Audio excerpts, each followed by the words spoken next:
Bonsoir. Bonne et heureuse année 2021 à tous et à toutes. C'est reparti pour une nouvelle année d'analyse et de décryptage de l'actualité. Merci à vous de nous rester fidèles et d'être chaque jour plus nombreux à nous suivre. Bientôt une campagne de vaccination contre la Covid-19 en Côte d'Ivoire. L'annonce a été faite par le chef de l'État dans son adresse à la nation du 31 décembre dernier. Les principales cibles et les détails de l'opération en tout début d'émission. Sur le terrain politique, la récente mise en liberté d'Afi N'Guessan continue de susciter de nombreuses réactions. On fait le point de ces interventions dans le Live Actu. Et à l'international, la zone de libre-échange continentale est entrée en vigueur depuis le 1er janvier 2021. Comment cela va-t-il se passer concrètement sur le terrain? Les réponses tout à l'heure au cours de ce rendez-vous. Et ce soir, nous parlerons de bien-être et de remise en forme. Nos invités du talk sont le coach Didier, professeur d'éducation physique et sportive, et Diali Marx Junior, conseiller en nutrition. Ça n'a absolument rien à voir avec moi. Débat et analyse, décryptage de l'information, l'actualité comme vous l'avez toujours souhaité, c'est dans le Live Talk. Bienvenue.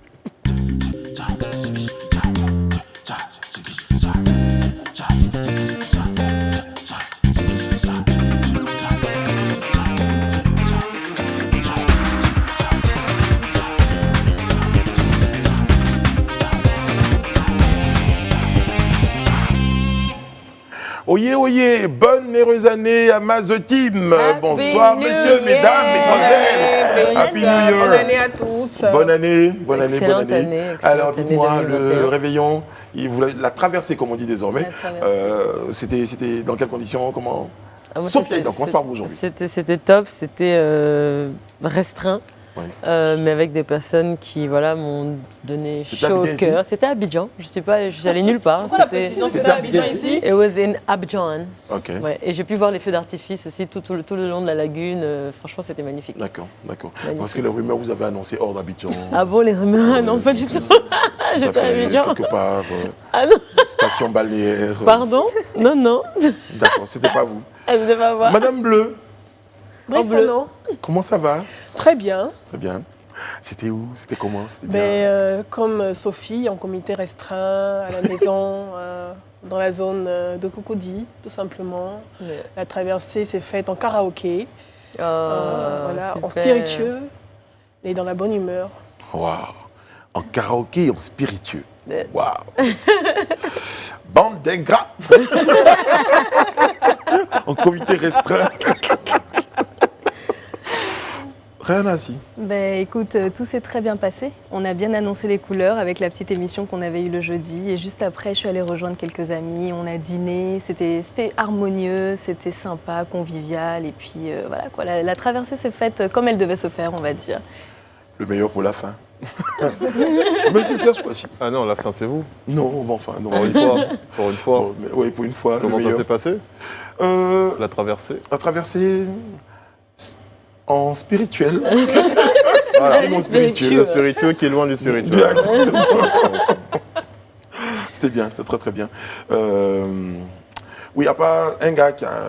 Enfin, ça j'en parlerai plus tard. Mais c'était bien, c'était très très bien. D'accord, ok. C'était très très bien. Bah, c'était pareil pour moi, hein. C'était plutôt bien. Comité très très très restreint. J'ai fait quelques plats en cuisine, comme j'aime le faire. Vous savez, j'ai pour habitude de dire Tu as un cordon bleu. Alors, faudra peut-être que je vous invite à goûter à mon assiette une fois. Il a suffi de dire ça pour mériter une invitation. Non, mais pour la petite histoire, Charlène, qui doutait justement du fait que j'arrive à faire un bon petit plat et tout, a suivi pratiquement en direct toutes les étapes de mon rôti. Ouais, j'ai fait. Mais juste pour elle, je pense qu'elle peut valider. Mais après, il y a que le goût. Je pense que je vous inviterai un de ces quatre. Donc, juste parce qu'elle a dit ça. Juste parce qu'elle a dit. Juste parce qu'elle a un peu douté. Non, mais je suis passionné de cuisine. En vrai, je suis passionné. Génial. Très bien, très très bien. C'est des plats en sauce ou bien des... Alors, c'était des huîtres, pas besoin de... Voilà. C'était du poulet rôti avec une belle petite farce, un poulet farci avec une belle petite farce dont j'ai le secret. Des brochettes de mérou. Voilà, c'était assez simple, mais c'était... Voilà. Toutes les femmes de la Côte d'Ivoire me regardent. Bon, à ce propos, d'ailleurs, j'ai un petit coup de gueule. Quand j'habitais dans un quartier qui ne s'appelait pas Cocody, les voisins, ils faisaient sauce pistache avec poulet, ils venaient Par contre, partager j'ai pas ça. mangé ma sauce pistache le 1er janvier, ça j'ai mal. Voilà. Là, ils font plus ça, les gens font plus ça. J'ai attendu sagement chez moi, j'ai préparé les assiettes et rien, personne même ma chère voisine, ma très chère voisine, Vraiment ta rien. voisine, hein? Viens, Vite nos traditions. Tout ça, c'est dû à la Covid. ça a dû à la Covid. Très bien, c'est pour une bonne raison. Yeah. Merci. En tout cas, on espère que vous avez fêté. Et puis, pour les personnes pour qui, malheureusement, c'était pas très, très gai, bon, on espère que 2021 sera beaucoup mieux que 2020. Sur ce, on va se lancer maintenant avec Fast, avec amour et joie et bonheur dans notre Life Actu. Parfait le timing pour 2021. Ça commence bien. Pour notre Life Actu, eh bien, nous allons parler santé. Pour commencer, avec cette nouvelle-là concernant la vaccination contre la Covid en Côte d'Ivoire. On en sait un peu plus. C'est ça. On l'attendait et c'est justement dans son adresse à la nation que le président Alassane Ouattara l'a annoncé pour avril 2021. Et alors ça va se dérouler en 2 vagues. Donc la première vague qui va concerner le personnel donc de tout ce qui est santé, sécurité et enseignement. Et puis pour la deuxième vague de vaccination seront concernés... La deuxième étape alors de vaccination seront concernées les personnes âgées de plus de 50 ans et puis des personnes souffrant de pathologies chroniques. Donc c'est 5 millions de personnes qui seront vaccinées, soit 20% de la population ivoirienne et ce sera à titre gracieux. Donc certains se demandaient combien ça allait coûter. Pour les 20% de la population, ce sera à titre gracieux. On n'en sait pas plus pour la prochaine étape. Et puis, alors c'est prévu pour avril 2021, comme on le disait. Et puis voilà, donc la lutte contre le Covid-19 se poursuit parce qu'on sait que ces derniers temps, on avait enregistré encore quelques cas, notamment 5 décès dus au Covid-19 entre le 27 décembre et le 3 janvier, malheureusement. Donc ça continue et justement, dans l'élan de cette lutte-là, le président a également annoncé que l'accent sera mis sur la généralisation de la couverture maladie universelle et la mise en place de plateaux techniques beaucoup plus améliorés, l'amélioration de la qualité même des prestations, mais aussi la simplification et puis une certaine rigueur au niveau de la gestion financière de certains soins. En tout cas, l'heure est à la vigilance parce qu'aujourd'hui, les chiffres annoncent une centaine de nouveaux cas Covid enregistrés à ce jour, avec près de 400 cas actifs en ce moment sur le territoire ivoirien. Donc, il est lieu de rappeler... Il y a clairement eu du relâchement et ça s'est vu justement pendant cette période de fête. On a fait de la sensibilisation ici sur ce plateau, mais on a pu le voir, que ce soit à travers les réseaux sociaux, j'aime souvent dire, des rassemblements, beaucoup de rassemblements et des personnes qui ne respectaient pas les gestes barrières, ni le port du masque et ainsi de suite. Donc, les chiffres sont là et les gens en meurent. Ouais. Et je suis curieuse de savoir, après ça je fais ma petite curieuse, de savoir quel sera le vaccin, en tout cas de quel laboratoire sera issu ce vaccin. Ma bataille, serait-il russe, chinois je trouve qu'avril, je ne sais pas en tout cas les raisons qui motivent cette décision-là de commencer la vaccination. Le choix du mois. Oui, avril. On a estimé qu'on n'a peut-être pas les moyens, ou bien peut-être que les autres pays... C'est peut-être le temps d'apprécier ce qui se passe ailleurs. Pardon, le temps d'apprécier. Le temps d'apprécier. Non, je pense pas. La fabrication aussi. C'est la fabrication Trop long, je trouve. La fabrication peut-être aussi. Après, c'est un agenda dont on ne maîtrise pas les contours. Je trouve le Mexique, des pays, le Mexique. Je ne sais pas si vous avez eu... La Guinée a commencé. Je ne sais pas si vous avez vu l'image tout à l'heure sur vos écrans d'un monsieur qui se fait introduire des cotonnettes dans la bouche. Oui. C'est pour la Covid, ça? Oui, c'est des tests. Il y a deux tests, soit dans le nez, soit à l'intérieur de la gorge. Ah, carrément. De plus en plus. Oh. Ouais. Donc, en tout cas, j'espère qu'un miracle se produira et que peut-être que la date annoncée, là, on pourra se faire vacciner avant. En tout cas, c'est déjà une information qui vient rassurer plus d'un. Non, parce que c'est avril, non seulement c'est avril, mais c'est avril, non pas pour la grande population. Ne t'inquiète pas, mais ça ne sera pas un poisson d'avril. Voilà, et puis que surtout que d'ici là, on se portera très très bien. Donc, il y a pas de problème. En tout cas, cette santé-là, dans tous les vœux, et ça c'est très important, on l'a remarqué, c'est santé. Tout le monde a commencé cette année par la santé, la santé, la santé.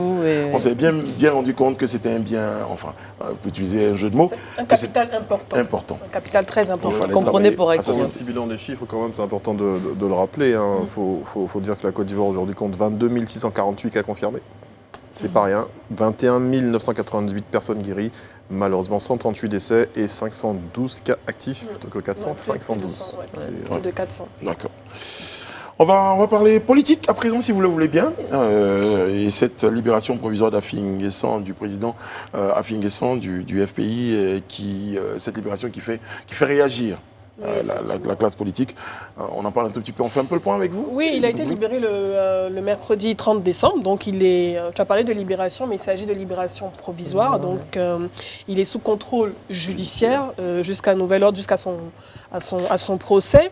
On a eu différentes réactions, comme tu l'as dit, dont celle de la tendance FPI, dont Afi N'Guessan est le président. Donc, dans un communiqué en date du 3 janvier, cette frange FPI que Pascal Afi N'Guessan dirige s'est réjouie de la libération de son président et a encouragé par la même occasion le gouvernement à continuer dans la voie de la décrispation en libérant les autres détenus. Et on a eu également la réaction du sieur concerné, donc Afi N'Guessan lui-même, qui s'est épanché sur les antennes de RFI, Radio France Internationale, et ça a été diffusé ce 1er janvier. Et il a déclaré, il a qualifié en tout cas sa détention, et je cite, de politique. Il a dénoncé, et je cite toujours, un procès politique et a profité de cette occasion pour indiquer le contexte de sa libération. Je vais rapidement le citer encore. Il faut situer cette libération dans le cadre du dialogue politique pour essayer d'apaiser l'environnement sociopolitique, de normaliser la vie politique en Côte d'Ivoire et puis relancer le processus démocratique. Rappelons également qu'il a même profité de cette interview sur les antennes de cette même radio pour saluer l'attitude correcte de ces geôliers pendant ces 2 mois de détention. On a eu également, lors de son discours le 31 décembre, donc la réaction du président de la République, qui a dit « Je me réjouis de la mise en liberté sous contrôle judiciaire de certains inculpés à titre préventif dans le cadre des procédures judiciaires ouvertes pour complot et atteinte à l'autorité de l'État commis à l'occasion de l'élection présidentielle du 31 octobre 2020. Et on a eu également la réaction du COJEP, donc de Charles Bégoudé, qui a demandé au pouvoir d'aller plus loin en prenant des mesures générales et courageuses en vue de l'élargissement de l'ensemble des détenus politiques, de la libération de ces détenus politiques. Merci. En tout cas, globalement, hein, cette décision-là a été saluée à l'ensemble de la classe politique. Vous l'avez dit parce qu'elle participe donc à la décrispation. Elle met vraiment sur les rails le dialogue politique engagé. En tout cas, c'était une décision politique qui était attendue. On avait même reçu l'avocat de Pascal Afi N'Guessan qui, en tout cas, espérait en tout cas une décision politique pour sa libération. Maintenant, après, ce sont des mots. Surtout de l'opposition, mais est-ce que peut-être une décision encore plus large en termes de libération était attendue peut-être de cette frange, de cette partie de l'opposition? Ça reste à voir, mais bon, c'est déjà un premier pas et je pense que sa famille politique est heureuse de le voir déjà c'est surtout que en liberté. Dans sa déclaration, vous disiez tout à l'heure qu'il avait estimé avoir été traité correctement, convenablement. Ça mettait un peu ainsi, ça fermait un peu aux rumeurs qui parlaient même à un moment donné de cette torture. Voilà. Comment je vis des gens en train de faire des vidéos qui affirmaient des choses avec sans avoir de preuves. C'est juste dommage. Et ce que je disais moi à propos de ces situations-là, c'est que toutes les fois que vous faites des déclarations et qu'on vient les démentir, vous perdez en crédibilité. Et c'est arrivé pour beaucoup d'entre eux. Vous le fait de rappeler qu'il est important d'éviter au maximum les fake news, de vérifier les faits ou d'avoir les faits avant de s'épancher sur une situation qu'on ne maîtrise pas, dont on ne maîtrise pas les contours. C'est ça. Et demain, quand vous dites des choses, on vous prend beaucoup moins au sérieux. Effectivement. Madame et messieurs. Exactement. Alors justement, à propos de Pascal Afi N'Guessan, on parlait de réaction. Donc le président du FCI a reçu la visite de, tenez-vous bien, d'une importante délégation conduite par M. Assoadou. Effectivement, voilà. Donc, qui était présent. Je pense qu'il y a une sorte un début de réconciliation, en tout cas des deux franges. Quand on sait que depuis 2014, ça fait pratiquement 6 ans que les deux tendances ne s'étaient pas rencontrées. Moi, je pense déjà à de la solidarité, de la solidarité humaine, de la solidarité également, puisque mine de rien, on parle de l'opposition, et ce qui est arrivé à M. Pascal Afi N'Guessan aurait pu arriver aux autres. Donc je pense que c'est la moindre des choses déjà d'aller voir comment est-ce qu'il va, s'enquérir de son état et tout. Mais c'est un bon début, c'est un bon début. C'est maintenant déjà, c'est un pont. Ouais. Après, bon, pour tout ce qui est de l'alliance politique et tout, on en profitera très certainement pour parler des questions de fond. Exactement, parce que de toute façon, ils sont issus du même creuset politique, donc ils ont été nourris au même mamelle politique, excusez-moi du terme. Donc à un moment donné, c'est vrai qu'on peut avoir des dissensions au sein du parti, mais en situation de... oui, le geste. En situation de difficulté... Non, parce qu'on aurait pu dire à la même mamelle, mais je me dis, peut-être que comme ils étaient deux... Oui, ils sont deux, voilà. Chacun sa mamelle. C'est chez maman. Je suis désolé. Et à un moment donné, c'est vrai qu'on peut avoir des dissensions, mais pour être plus fort, il faut marcher ensemble. Et une opposition qui se veut forte, elle doit être unie de toute façon. Donc à un moment donné, on laisse tomber nos différends et on se tient la main. C'est un bel exemple. Hein. Je pense que la classe politique donne, ou c'est un bon ton, on va dire, ces dernières semaines qu'on peut observer, vraiment de réconciliation, ou en tout cas... Le fait d'essayer, dialogue, le fait de retour dans le jeu électoral, et de ces visites-là pour essayer de colmater les brèches. Donc je crois que c'est... On peut aller jusqu'à dire qu'on rentre dans la nouvelle année avec une belle atmosphère politique. Hein. Exactement. Parce que les Ivoiriens ne veulent plus chaque fois vérifier sur les réseaux sociaux, bon, est-ce qu'on peut sortir aujourd'hui? C'est comment la situation, il est 8 heures, c'est comment? Bon, on est fatigué, comment il faut évoluer. Comme on dit, à un moment donné, il faut arrêter. Voilà. Bon, on parle d'une zone d'échange pour la suite. Et on en parle avec vous, Sophie Aïda. Exactement. La zone de libre-échange continentale, la ZLEC. La ZLEC, voilà, je ne vais pas te le dire. C'est pas très beau à prononcer, la ZLEC. Ça fait plus peur qu'autre chose, la ZLEC. La ZLEC. D'accord, oui, donc, vous pouvez nous en dire un tout petit peu? Yes, alors la zone de libre-échange continentale, donc dite la ZLEC, est entrée en vigueur le 1er janvier 2021, une entrée en vigueur qui a quand même été retardée par le Covid-19. Alors qu'est-ce que c'est? Je pense qu'il y en a qui se posent la question. C'est un nouveau marché unique de 55 pays africains à terme qui vise à rassembler 1,3 milliard de personnes au sein d'un bloc pesant 3 400 milliards de dollars américains, avec en ligne de mire la suppression des barrières commerciales internationales et l'harmonisation des législations commerciales. Alors il faut savoir qu'actuellement... Parce que je m'apprête à te dire, bon, tout ça c'est bien, c'est des oui, chiffres. Exactement. Mais pour ma voisine et moi-même qui sont à la maison, ça veut dire quoi? Ça veut dire quoi? Alors, il faut savoir qu'actuellement, seulement 16% des échanges commerciaux du continent se font entre pays africains. Okay? Donc, l'ambition de la ZLEC est de faire passer ces échanges à 60%.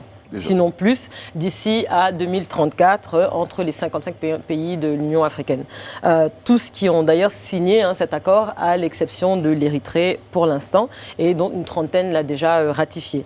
Alors, un autre objectif de la ZLEC, c'est de prévoir une suppression des droits de douane pour 90% des lignes tarifaires sur 5 ans pour les pays les plus développés et sur 10 ans pour les pays les moins développés.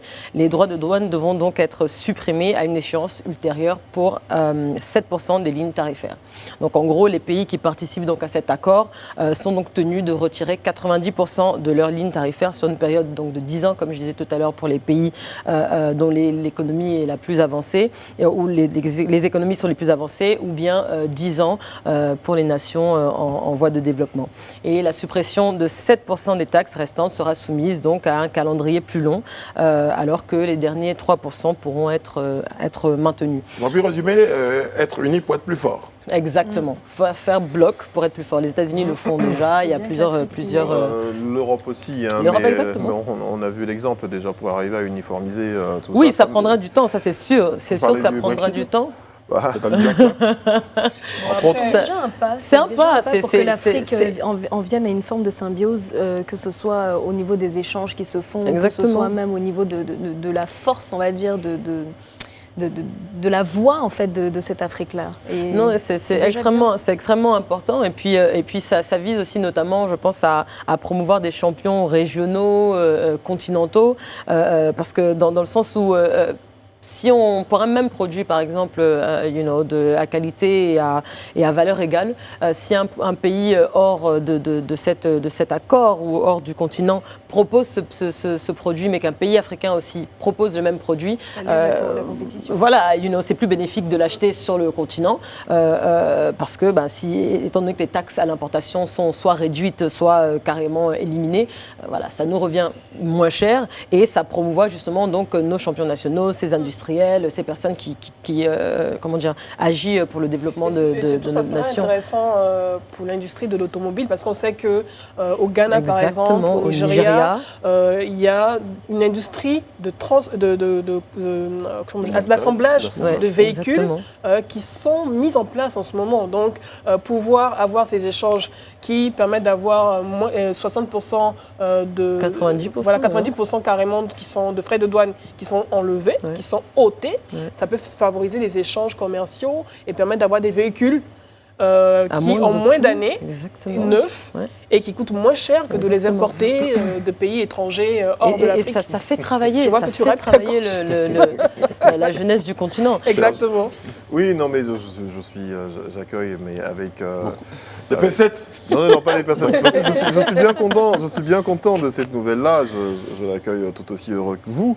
Mais dans l'application, ça va être autre chose. Oui, non, mais ça évidemment. va être autre chose parce que nous avons des frontières déjà qui sont des frontières à risque, on va dire, pour certains pays. On a des fléaux, notamment aujourd'hui dans la zone du Sahel, avec ACMI, tous ces trucs-là. On a la corruption qui mine nos sociétés. Les pays instables.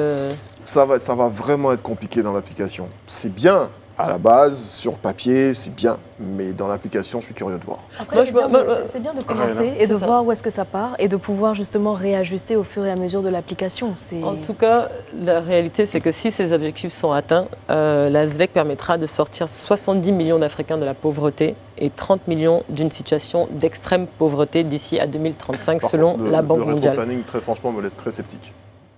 Let's wait and see.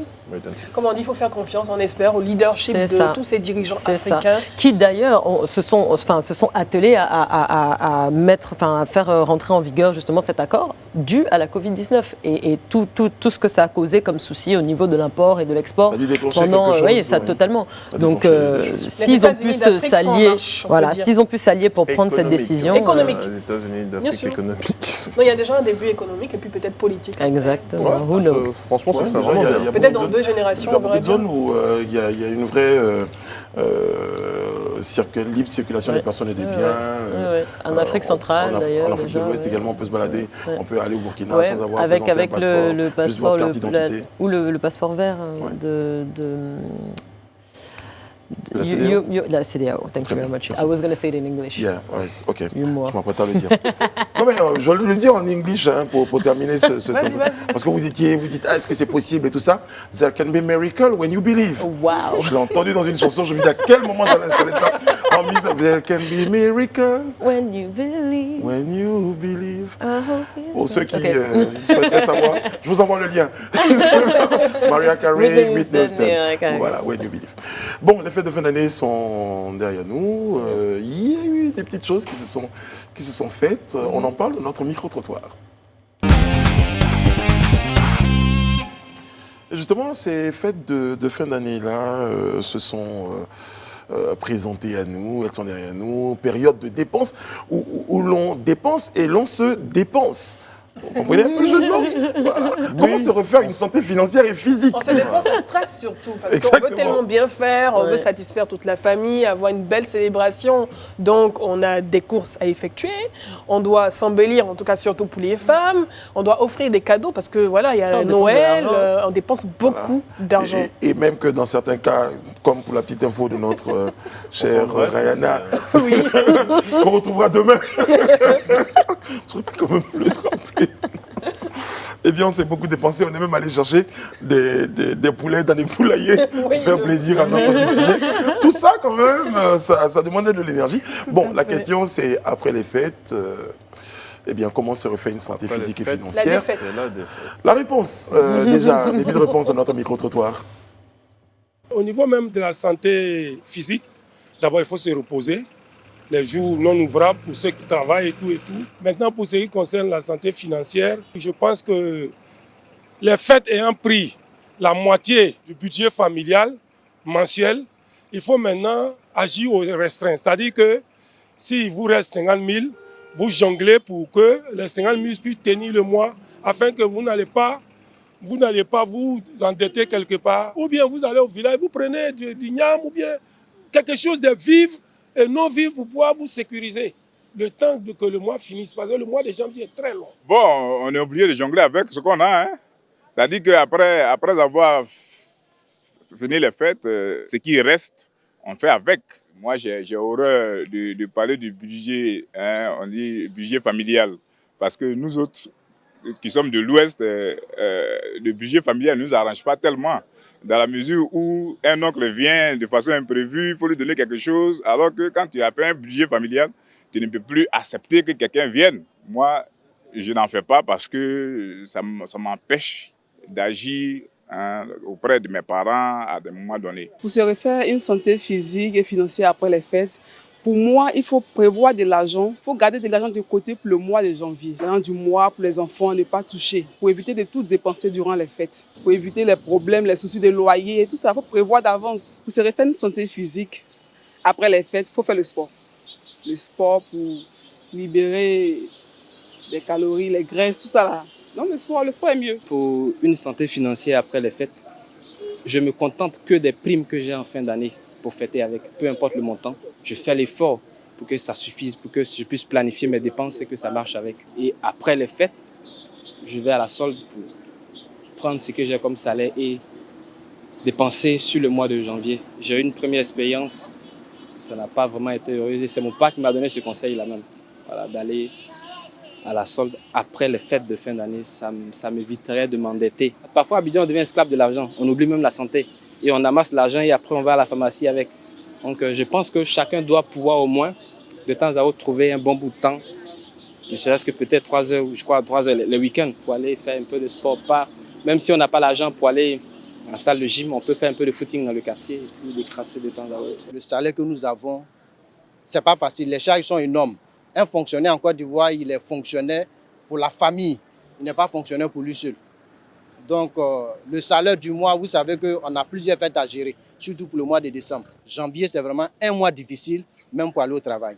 Donc, nous, j'estime qu'en donnant un 13e salaire, c'est-à-dire quoi, un fonctionnaire, par exemple, qui est payé à 300 000, l'État devrait lui verser les 300 000 francs pour le mois de décembre. Et puis, on lui donne après 300 000 francs pour le mois de janvier pour pouvoir gérer ses affaires quotidiennes. Donc, pour moi, j'estime qu'une fois on a fait ça, on n'aura plus besoin de se poser des questions comment se refaire une santé financière parce qu'on aura rendu le fonctionnaire ivoirien un peu plus digne. Parlant de se refaire une santé physique, bon, mais il faut manger sain, il ne faut pas accumuler les calories. Parce que vous verrez que, bon, à l'occasion des fêtes, vous avez par exemple plusieurs types de jus. Mais c'est le même contenu, c'est le sucre. Donc, il faut se faire une santé, une éducation alimentaire pour pouvoir maintenir sa santé. Oui, c'est bien dit. Il faut une santé et une éducation alimentaire. Non, parce que c'est vrai qu'on se laisse aller à beaucoup d'excès. Oui, mais ce sont les fêtes alimentaires, en général, même de consommation d'alcool. Ce sont les fêtes. La période de l'année où on peut vraiment se laisser aller après le stress. Non, on ne peut pas, justement. Pourquoi vous pensez que c'est à cette période qu'on peut se laisser aller? Parce mais on se rattrape en janvier. Parce qu'on en profite. En janvier, on n'a pas d'argent. Moi, je suis pour la constance. Tous les mois se ressemblent. Yeah, consistency. Moi, je me lâche en décembre. Quand même. La seule chose sur laquelle je me lâche en décembre, c'est le champagne. Sinon, à part ça... Vous avez bien commencé. Et là, vers la fin, je vous ai perdu. Je pense qu'il faut juste garder la tête froide, même si c'est une période de l'année où aussi, quand on a des enfants, on a envie de leur faire plaisir, on vit un peu la joie dans leurs yeux, donc on partage cette joie. Elle nous disait beaucoup, elle a eu beaucoup d'excès sur le champagne. Oui. Tant mieux. Vous, c'était quoi? Oui, la bouffe, en général, la bouffe, la boisson, on est un peu plus détendu, en fait. Tu vois ce que je veux dire? On est détendu, on est à l'aise, en fait, voilà. Donc, on se laisse aller en janvier, on va reprendre le sport. Comment ça a commencé pour toi? Oui, ça a commencé. J'ai commencé un jeûne intermittent, je fais des exercices de musculation, ah ouais, carrément.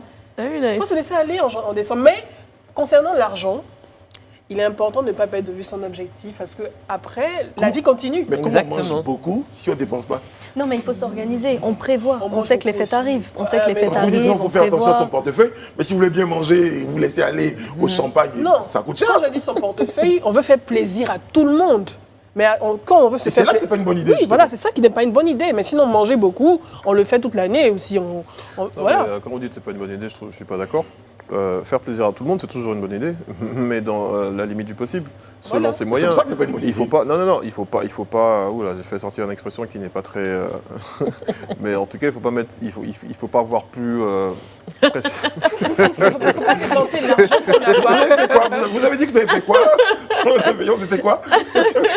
C'était le juif. Que cette expression, si elle sort, j'ai une réputation quand même à sauver.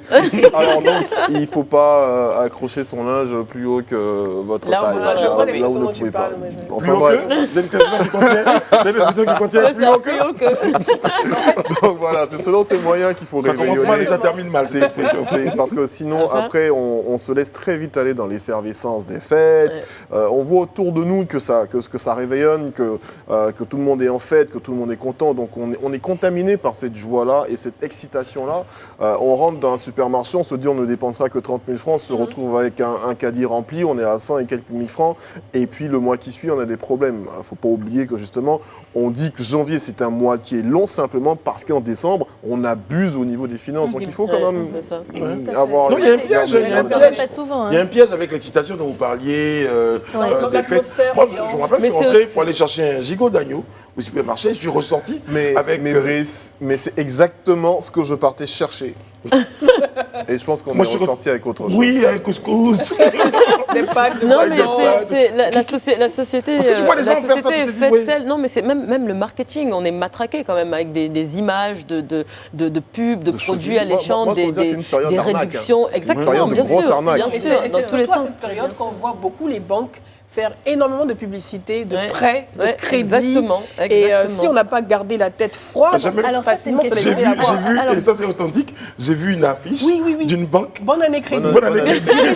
Mais c'est une question, on en rit, mais qui est très sérieuse. C'est les gens qui s'endettent pour les fêtes. Les gens qui prennent des crédits, que ce soit à la banque ou même avec des proches, pour pouvoir célébrer les fêtes comme d'autres l'auraient célébré. Je veux dire, à un moment, quand tu n'as pas vraiment les moyens, ne fais pas au-dessus de tes moyens, comme Serge disait. Mais dans le cas du crédit, là, c'est pas pour sauver cette banque, mais dans le cas du crédit, par principe, un crédit, c'est pas vivre au-dessus de tes moyens.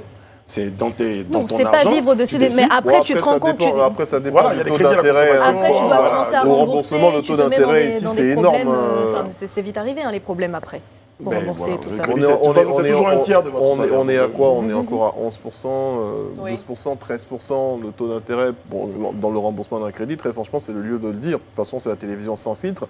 À ce niveau-là, non, franchement, arrêtez. Les banques, c'est énorme, c'est trop.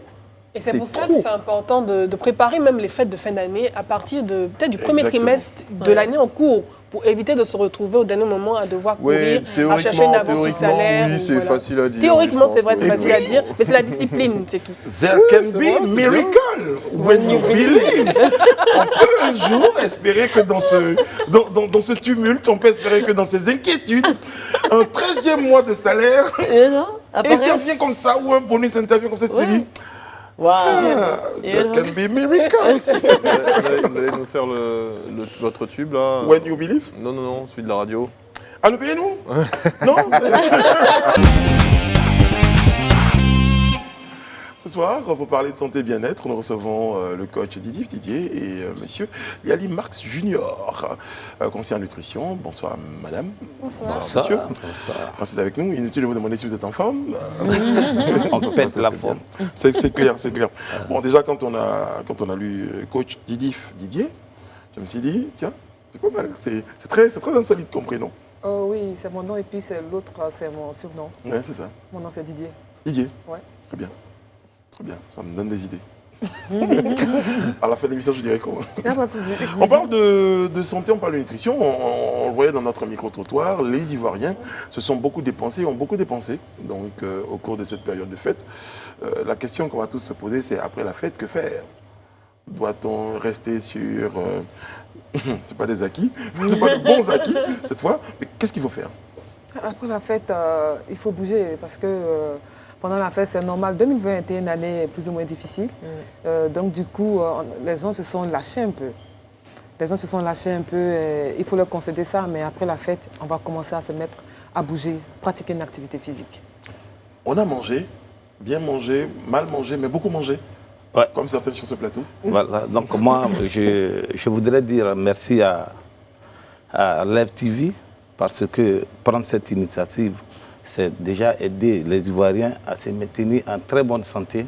Moi, en tant que conseiller en nutrition, pour commencer, je voudrais d'abord planter le décor pour que maintenant on puisse faire la différence entre manger, se nourrir et la nourriture.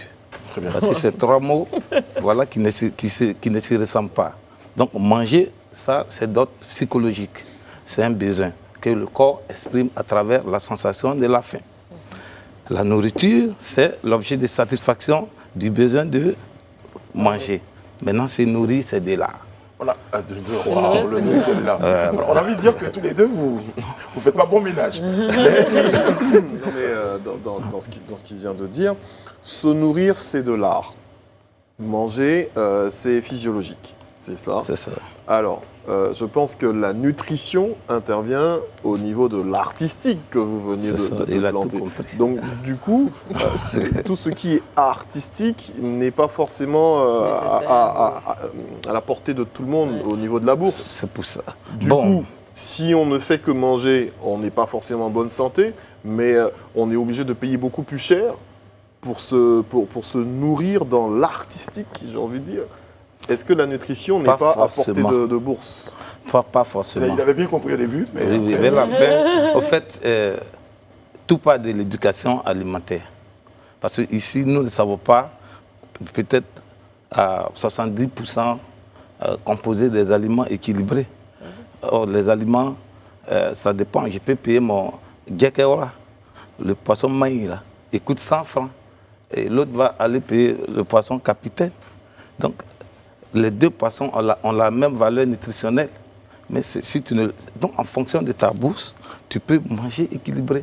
Donc, se nourrir, c'est être capable de concevoir un repas capable de t'apporter de la santé. Donc, on ne mange pas pour manger. On mange pour obtenir quelque chose, la santé. Donc, pendant les fêtes, souvent, il y a l'excès. C'est normal parce qu'on est dans la joie. Mais même dans l'excès, on peut équilibrer. Vous voyez.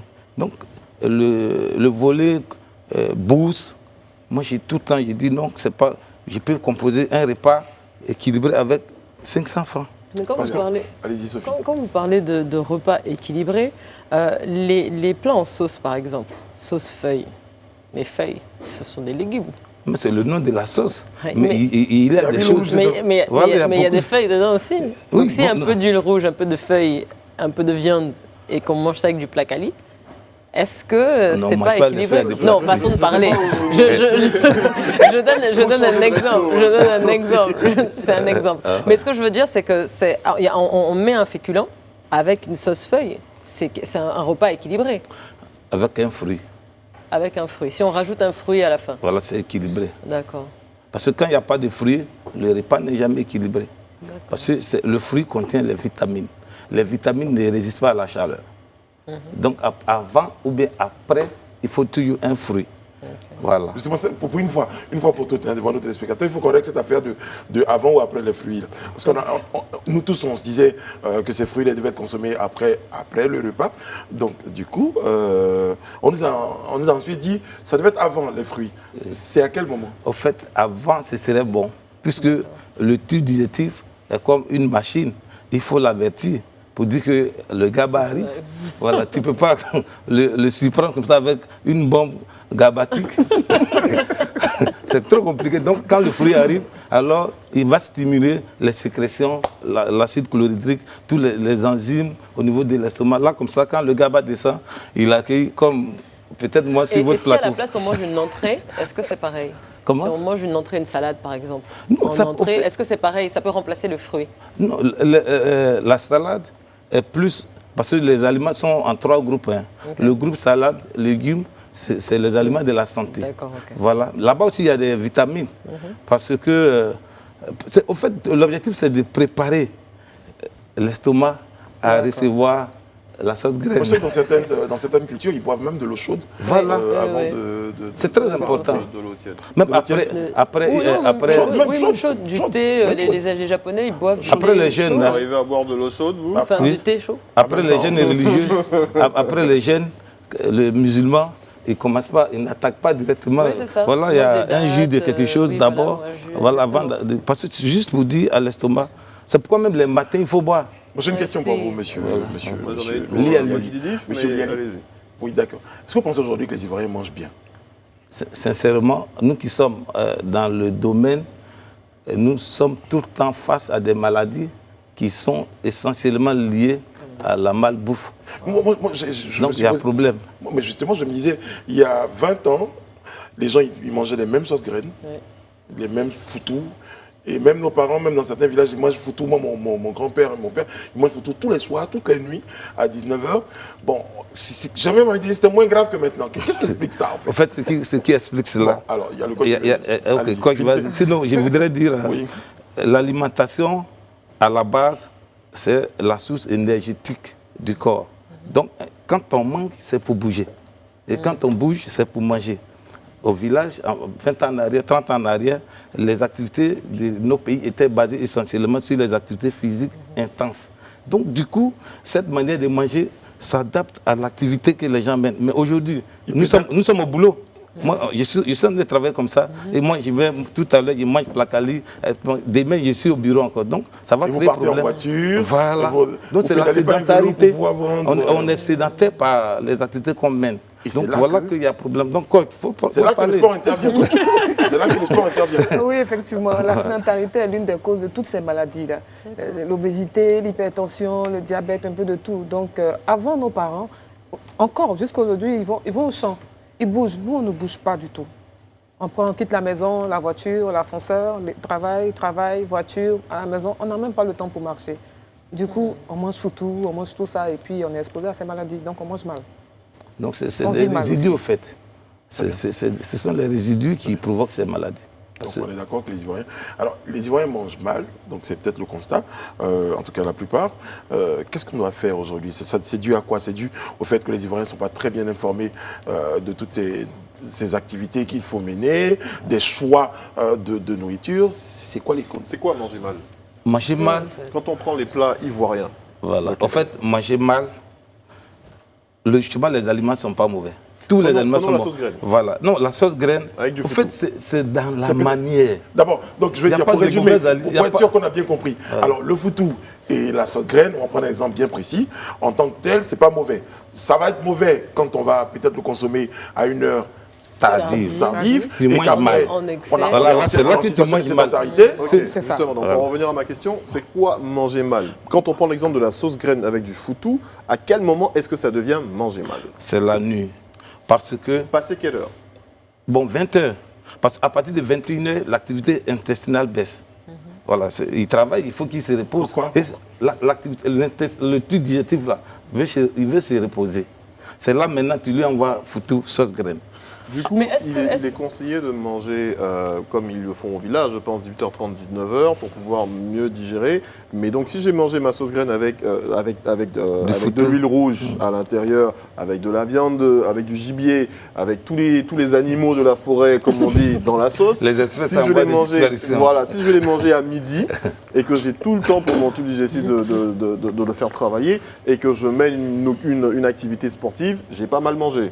Voilà. Mais est-ce qu'ici, on peut comparer nos activités aux activités champêtres? Parce que le monsieur dont on parle, quand il se lève le matin, il a au moins 10 km à pied, à vélo, pour arriver. Donc son placali, son foutou est parti, il est brûlé. Mais tout à l'heure, vous avez parlé justement de la notion de temps. On va perdre Brice dans ce débat-là aujourd'hui, mais il sera excusé, je crois. Exactement. Ce que je voulais savoir, c'est si par exemple on mange un plat aussi copieux, on va dire à 22 h, mais qu'on a l'habitude de dormir aux alentours de 3 h, 2-3 h du matin, par exemple. Donc est-ce que c'est considéré comme mal mangé? Oui. Pareil. En fait, il faudrait que la capacité énergétique du repas là correspond à l'activité que tu vas mener. Donc en fait, il faut faire du sport après. Voilà. Maintenant, si tu as mangé à 22 h, qu'est-ce que tu fais après? Ok. Okay. Alors justement, parce que c'est une bonne question. Je vois quand vous disiez que l'estomac a besoin, à une heure, a besoin, je me dis, bon, l'heure, il n'y a pas vraiment d'horloge à l'intérieur. Donc si moi, à 22h, quand je finis de manger mon foutou, c'est là que je vais au boulot. Voilà, ça c'est la condition. Okay. Quel type de boulot Voilà, c'est le boulot. Quel type de boulot? En fait, une activité physique. Voilà, c'est l'inactivité. En fait, le véritable problème, on considère le corps comme un véhicule. Un taxi qui fait 24 heures sur 24. À chaque moment, il faut mettre du carburant. C'est normal, mais on ne bouge pas. Moi, ma mère, elle me dit souvent, il y a désormais des substances aussi que les restauratrices à l'extérieur rajoutent. On parle de ce cube, il y a une forme de cube. Cube magique. Non, c'est un cube blanc. Apparemment, il y a une forme un assaisonnement particulier que certaines restauratrices rajoutent. Je pense que tout ça également participe à la malbouffe. À la malbouffe. Non, moi je ne sais pas. Ce qu'on doit comprendre, quand tu manges, il faut savoir que tu dois bouger. Quelle que soit la composition, si tu es sûr de brûler le trop-plein, parce que c'est le trop-plein qui pose problème. Donc vous voulez dire que si je mange des hamburgers avec des frites pendant 3 mois, 4 mois, mais que je fais de l'activité sportive... C'est équilibré. Really? Oui, parce que autant tu manges, autant tu bouges. Oui, mais est-ce que la composition de ce burger n'est pas à la longue toxique pour l'organisme? C'est pas toxique si tu peux brûler le trop-plein, pas à travers les activités physiques. Parce que moi, vous ne comprenez pas. Allez, Sophie, qu'est-ce que vous voulez dire? J'avais vu un documentaire il y a quelques années, justement, sur quelqu'un qui avait mangé pendant 1 an, comme ça. Qui bougeait autant? Il bougeait, mais il mangeait et il est tombé malade. Quoi? Comment?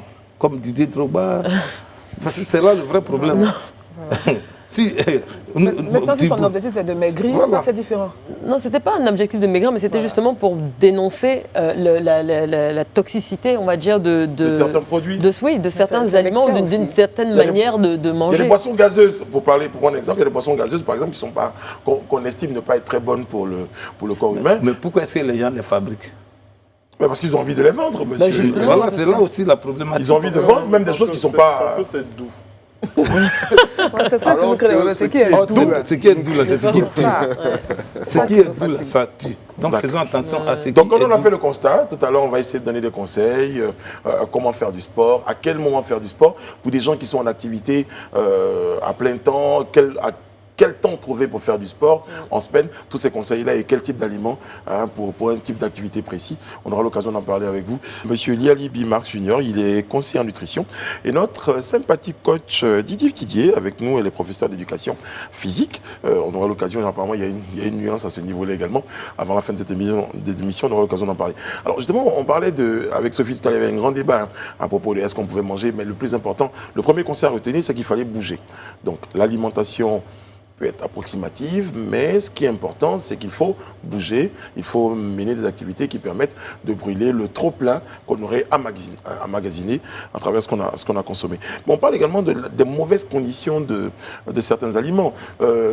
Puisqu'on faisait référence à ce que nos parents consommaient avant, la sauce arachide en l'occurrence. Aujourd'hui, sur nos marchés, on nous a estimé qu'il y a des sauces arachides, il y a des pâtes d'arachide qui sont mélangées à du carton, il y a des produits qui ne sont pas bio, même l'huile de palme qui était à un certain niveau, d'une certaine qualité, ça a évolué. Toutes ces choses-là également méritent qu'on donne des conseils à nos téléspectateurs sur le choix de ces aliments.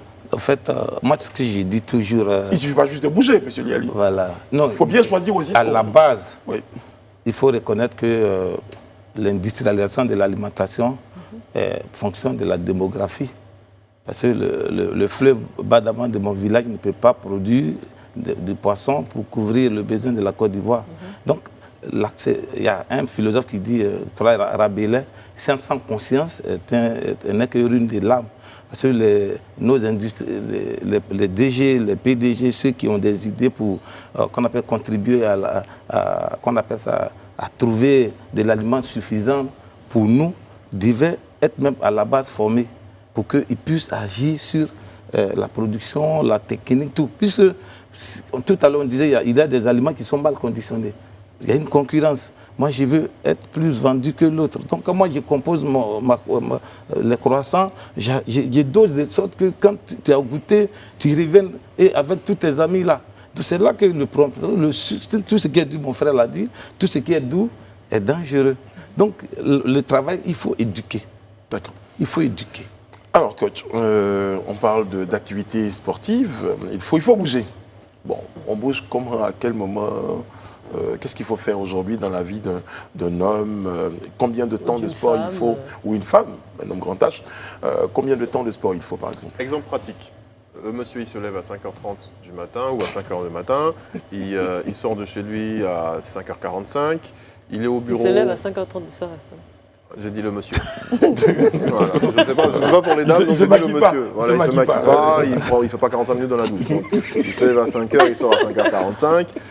Il arrive au bureau à 6h, il est assis. Jusqu'à quoi? Jusqu'à 15h, 16h. Des fois même, il oublie de manger tellement il est assis et tellement il travaille.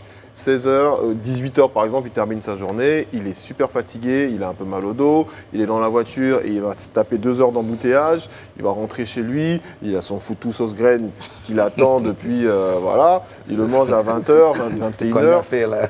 Quel temps il trouve pour faire du sport?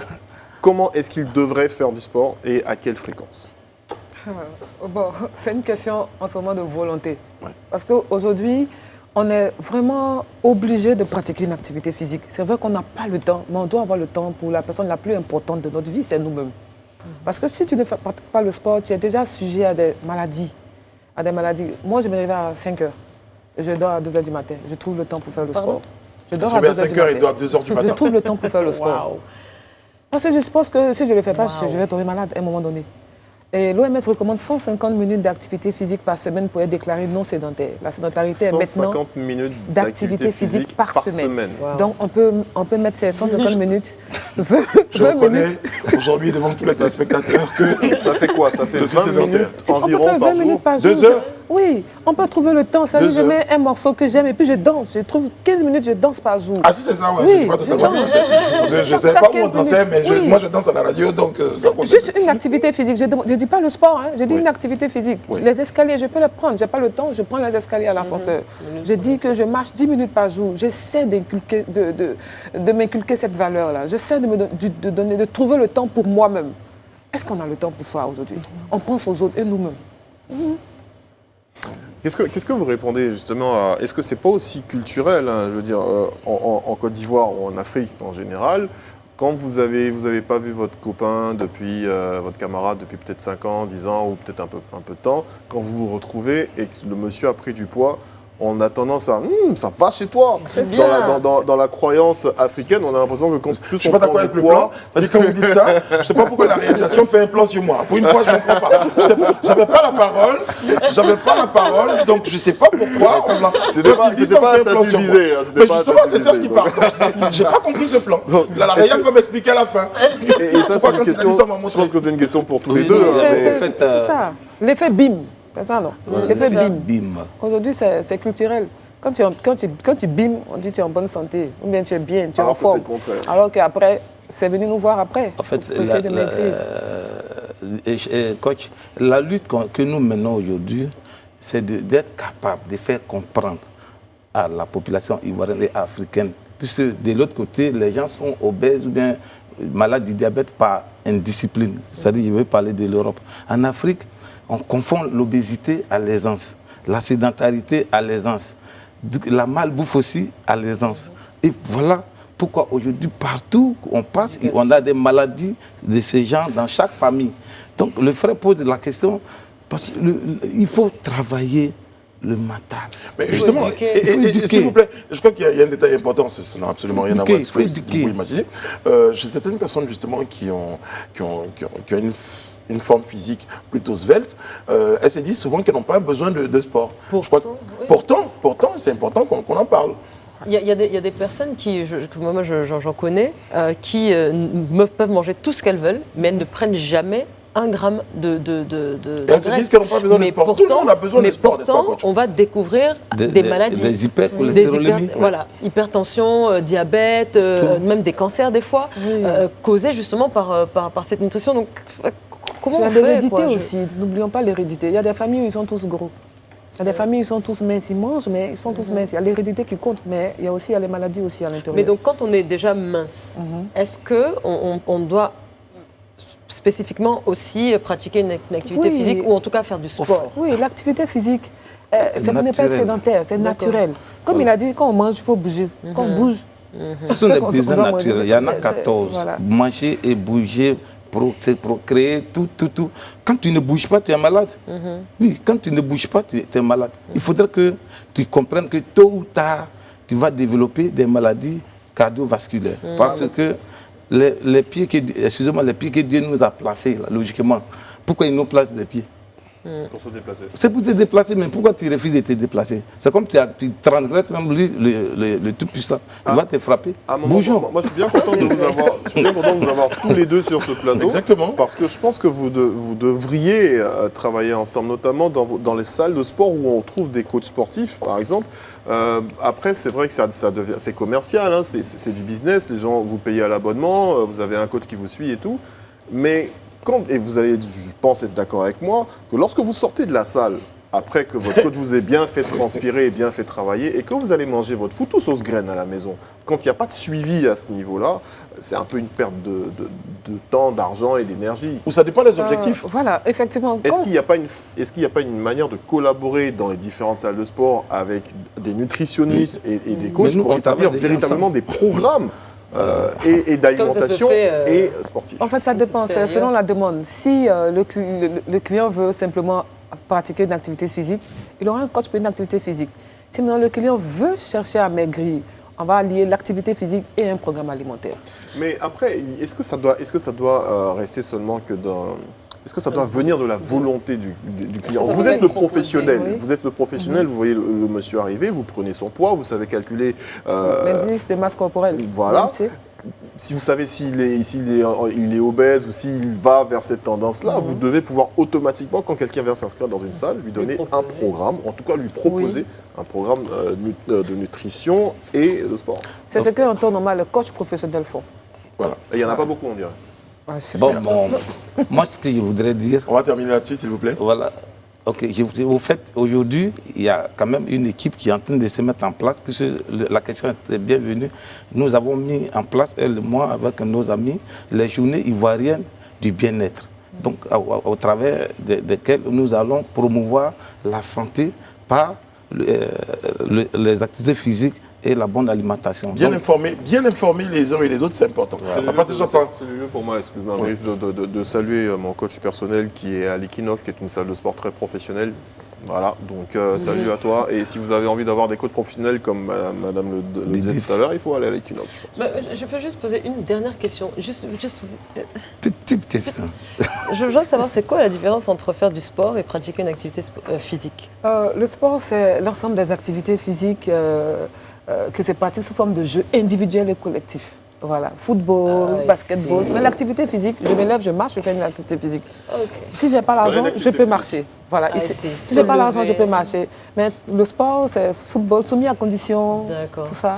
Et je tenais à rappeler également que notre très cher Brissano est un grand sportif. Merci beaucoup. Et voilà, pour lever toute tournoi. forme d'équivoque sur ce qui pourrait être cette carrure qui aurait pu être critiquée.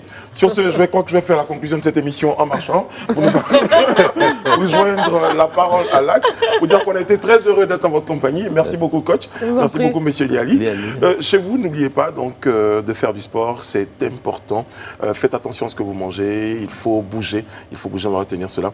Des conseils de monsieur Liali qui a été avec nous sur ce plateau. Sophie Aïda, Ryan Assis, Serge Kouachi et Edith Broubleu se joignent à moi et à toutes les équipes techniques et éditoriales pour vous souhaiter un bon début de semaine et encore une fois une très bonne année 2021. À bientôt. Ça marche.